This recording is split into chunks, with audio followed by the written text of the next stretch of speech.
Hello and welcome back to a new video.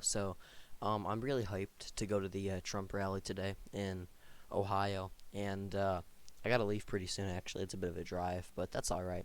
But I was on the hype, so I decided to do a 2024 video before I go, in which Trump is the nominee and he picks DeSantis as his VP, and he goes up against Kamala Harris and Pete Buttigieg. Um, I do think that this is the most likely scenario. I don't know about the VPs, but I don't think Biden's going to run for a second term. So it's going to be Trump DeSantis versus Harris Buttigieg. So we're going to fill in all the safe Trump DeSantis states, this whole part of the country. Alaska will probably be safe. Deep South, Iowa will probably be safe. This whole Appalachia. Ohio will probably be barely safe, probably like 10.1, like Virginia was this time, and South Carolina. Um, Nebraska at large and Nebraska's first and third district. So Trump is gonna and DeSantis are gonna have 148 electoral votes to start. Meanwhile, Harris and Buttigieg are gonna get the rest of these states here. And Maine's first district will probably be safe. So with that, we have all these swing states. Some are pretty much not really swing states, but more or less in one column. So we're going to fill all the likely states in now. Actually, excuse me. We're going to go east to west and fill in. Because I like that more than the likely lean states. I do think that Trump is going to win Maine's second district again by a likely margin. But Maine at large will go to Biden. Or, excuse me, not Biden. Kamala Harris by a likely margin as well. Maine is probably going to be a swing state maybe in like 10 years from now. If they're roughly 10 years from now, I'd say Maine might be a swing state. But for now, I do think it's going to go to Kamala by about 5-6 points. New Hampshire is going to lean to Kamala because it hates incumbents, but Kamala isn't really an incumbent, and Trump didn't win it either time. So I do think it's going to go to Harris by a thinner margin, maybe like 3-4 points. Um, I do, however, think Trump would beat Kamala in Pennsylvania by a tilt margin because of Kamala's very anti-fracking. It's going to get the western part of the state to turn out heavily. Meanwhile, she doesn't have as much Rust Belt appeal as Biden does in the eastern half. Michigan, I do think Kamala is going to win Michigan by a tilt margin. Uh, I think going red in 2016 was kind of a fluke.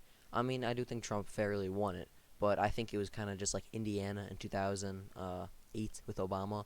It's probably not going to go blue for a while. So I do think Michigan's going to tilt to Kamala. But Trump will win Wisconsin by a lean. Wisconsin is going heavily red. 2020 was probably the last time it's going to go blue, and Trump's probably going to win it by about 1.5, maybe 2. Meanwhile, Minneapolis is going to lean to Kamala. Probably it's going to swing to Trump by a few points, probably around. Trump will probably win it by about. Kamala will win it by about 4. Minneapolis suburbs will stay heavily Democrat, but the rest, the white working class, will swing heavily to Trump because a lot of them probably did support Biden. Now we have North Carolina.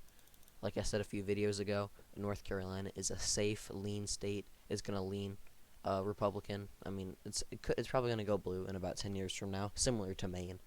But I do think North Carolina is going to lean to Trump again, probably about this, pretty much the exact same margin as 2020.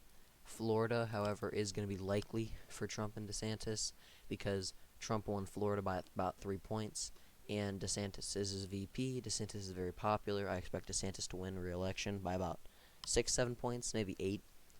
So Florida is going to be likely, probably go to Trump by about 6.5. Georgia, however, is going to lean Democrat. I think that Georgia is not. Georgia's pretty much lost for Republicans, but that's okay. We'll make up ground in the Rust Belt, so they can have Georgia. Although it is 16 electoral votes, that is critical. I'm not saying we should just say, oh, give up on Georgia, but there's not much else we can do. Now we have Texas, beautiful state of Texas, going to be likely for Trump and DeSantis, probably by about it's going to go red maybe by another point to do, probably around 7-8 points. I expect the Hispanic trends in the Rio Grande to continue, and the suburban will probably even out a bit. Suburban will probably trend a little more Democrat, but I think it's probably going to be about the same point, probably about 7 points, 6.5, 7 points. Trump and DeSantis will win Texas because I do think people are going to turn out, especially in Houston, because of Kamala's anti-oil stance. So it's going to kind of undo the stuff in outside of Dallas. Meanwhile, with the Rio Grande going red, I think that Texas is going to probably go swing about a point more Republican, but not by much. Nebraska second is going to get gerrymandered. Trump will win it by a lean margin. New Mexico is probably likely for Kamala Harris with Hispanic trends. And I would put it as, yeah, it's likely. I was. It's probably pretty much a likely state. It's not gonna. I think it'll probably be just barely likely, probably about 9 points, 9.5 points. The Hispanic trends will probably keep it, and Kamala's anti-oil will probably keep it just under 10. But however, I do think Trump will win Arizona by a tilt. I mean, that's a tough one to call, Arizona, at least because he lost it and it is going blue. But I think against Biden, there's no way Trump would win Arizona. But against Kamala, two sort of unpopular figures in Arizona, I think that if Trump plays his cards right, he would win Arizona by a very thin margin. And same with Nevada.